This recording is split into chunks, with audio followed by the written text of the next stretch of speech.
O ICMS, o Imposto sobre Circulação de Mercadorias, é tema de ações no STF. A maior parte delas questiona normas estaduais que tratam de benefícios ou isenções no tributo para incentivo de instalação de empresas. Leis do Piauí que garantem benefícios fiscais de ICMS para indústrias e agroindústrias do estado estão sendo questionadas por uma ação direta de inconstitucionalidade ajuizada pelo partido Solidariedade. Para o partido, as normas afrontam o princípio da regulação constitucional do ICMS e também configuram uma desoneração tributária dos produtos importados e produzidos por fábricas do estado do Piauí, em prejuízo dos demais produtos nacionais. O partido alega que o entendimento do Supremo Tribunal Federal sobre o tema tem sido de julgar inconstitucional toda espécie de incentivo fiscal sem fundamento celebrado em convênio entre estados e Distrito Federal, a fim de evitar uma guerra fiscal entre as unidades federativas. Além disso, a legenda pede a declaração de inconstitucionalidade de normas da Bahia, Sergipe e Espírito Santo que tratam do mesmo tema. O partido reforça que as leis ferem a Carta Magna, que determina a regulamentação por lei complementar e deliberação dos estados e Distrito Federal sobre a forma de como isenções, incentivos e benefícios fiscais de ICMS serão concedidos e revogados. Bom, e quem está aqui no estúdio para falar mais sobre esse assunto é o advogado tributarista e vice-presidente da OAB-DF, Severino Cajazeiras. Boa tarde. Boa tarde. Bom, o ICMS é um imposto que tem competência aí dos estados, do DF, então é possível que haja 27 legislações diferentes aí sobre ele, não é? Exatamente. O ICMS é um imposto de competência dos estados, do Distrito Federal e é um dos impostos que tem a maior regulamentação feita pela Constituição Federal. Quase uma página da Constituição Federal, lá no capítulo do sistema tributário, é dedicado ao ICMS.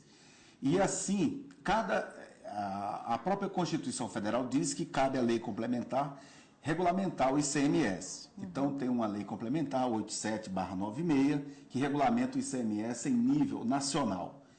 Só que cada estado e o Distrito Federal tem uma legislação criando o ICMS internamente, e com as suas respectivas regulamentações, decretos que regulamentam o ICMS em nível interno em cada estado, em cada unidade da federação. A par disso, também, tem uma série de legislação diferente das demais, enquanto que os demais impostos, para ser regulamentado, basta uma simples lei do Estado, esse aqui não precisa resolução do Senado Federal para estabelecer alíquotas máximas e mínimas e convênio do ICMS, do CONFAS, para regulamentar também os benefícios fiscais dele.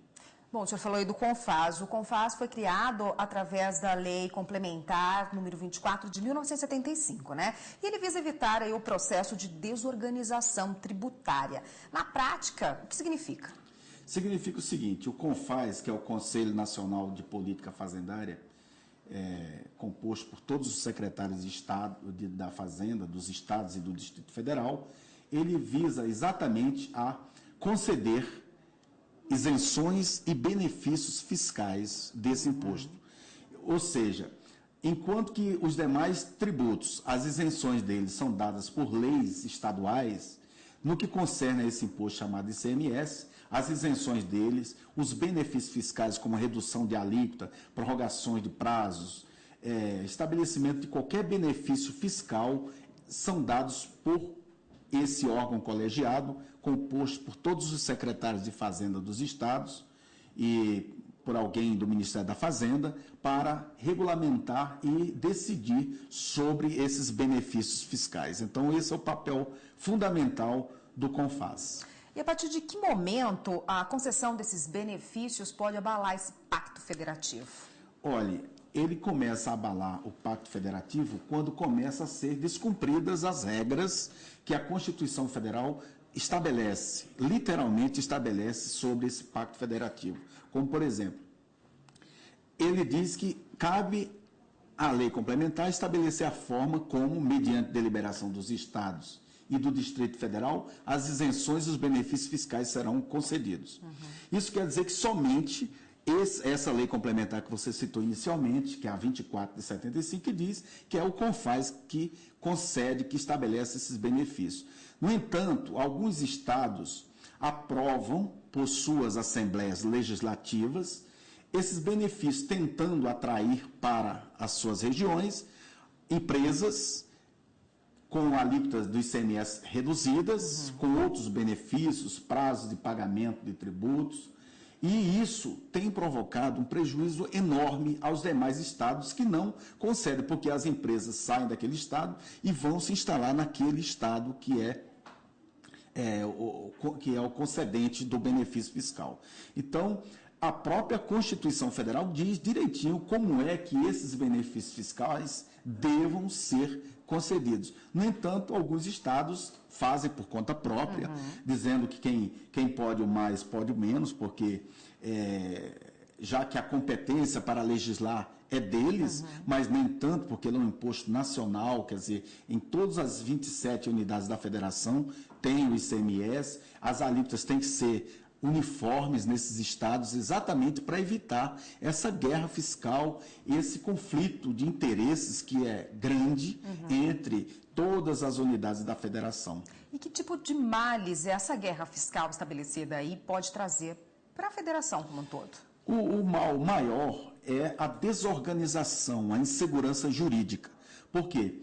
Um estado obedece à Constituição Federal, ou seja, todas as vezes que vai conceder algum benefício, redução de alíquota, isenção do ICMS, leva, mediante o processo regulamentar para o CONFAS, eles fazem na Assembleia Legislativa. Aí o outro estado diz, olha, se o estado X pôde fazer isso, por que meu estado, por que eu também não posso fazer? Aí começa, a empresa sai daquele estado e vai para o outro estado, onde conceda menor benefício, e fica como uma espécie de leilão. Eu vou me instalar no estado que me der mais benefício, mais vantagem. E aí fica naquele vai para lá, vem para cá, quer dizer, você promove uma desorganização estrutural das finanças do Estado, porque aquele Estado também não pode contar, uma desorganização também até mesmo em termos de investimentos, porque fica aquela insegurança, qual a empresa que vai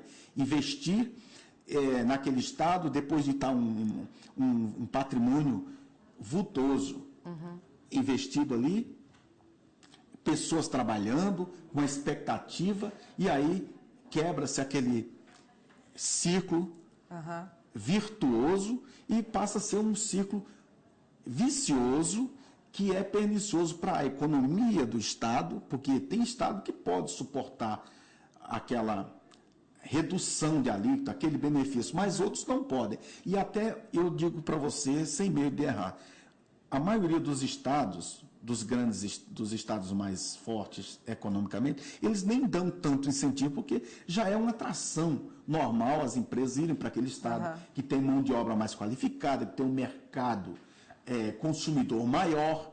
Então, as empresas já vão para lá. Agora, aqueles estados que têm um nível de desenvolvimento menor, esses são os que promovem a maior parte desses benefícios fiscais. E entre estes aí, é que é mais perniciosa essa guerra fiscal, esses problemas com essa desorganização na legislação.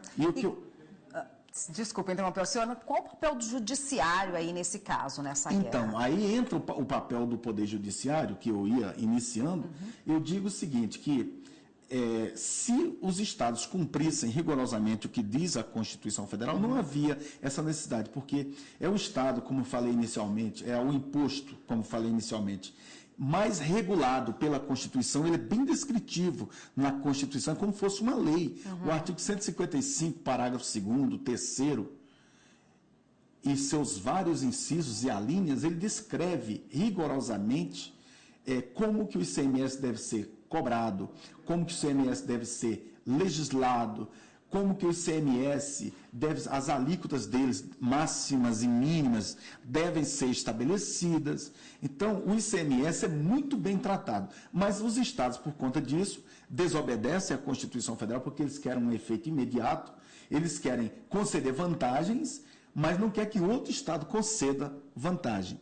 E aí entra o judiciário para dizer que deve ser cumprido o artigo 155, parágrafo 2º, inciso 12, a linha G, que diz que qualquer benefício fiscal e isenção somente será concedida mediante deliberação dos estados. Porque ali, se um secretário de Fazenda daquele disser que não concorda com aquele benefício, a matéria é rejeitada.